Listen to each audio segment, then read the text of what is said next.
બસ હંસાબેન બહુ માયાળુ હતા. એમની જોડે સાથે આવું ના થવું જોઈએ. જેણે કર્યું છે ને એને સખત સજા આપો, બસ બીજું કશું જ નથી જોઈતું અમારે.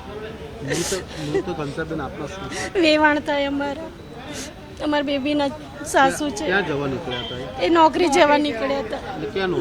એ વેદી અહીંયા ઉદ્યોગ ભવનમાં સરકારી ગવર્મેન્ટ. દરરોજ આ સમય નીકળતા આ સમય નીકળ્યા. આજે મંદિર જવા નીકળ્યા હતા. અત્યારે સમાચાર એવું આવે કે એમને એક્સિડન્ટ થયો અને ત્યાં ઓફ થઈ ગયા એટલું અમને જાણવા મળ્યું છે. પણ અમે નહીં કલ્પી જ નહીં શકતા કે આ વસ્તુ થઈ હોય. અમારા માનવામાં જ નથી આવતું. અને જેણે આ વસ્તુ કરી છે એને તમે આગળ લાવો ને એને કડકમાં કડક સજા આપો, બસ બીજું કશું જ નહીં જોઈતું. એમના 2 છોકરા નોંધારા થઈ ગયા. બે છોકરાઓ મમ્મી વગર રહી નહીં શકતા. એ લોકો અમારા જે જમાઈ છે ને એ તો મમ્મી વગર રહી જ નહીં શકતા. ફાધર બી એક્સપર્ટ થઈ ગયા. 2 છોકરાઓ એકલા થઈ ગયા છે. નાના છોકરાઓ છે. એમના છોકરાઓને શું થશે?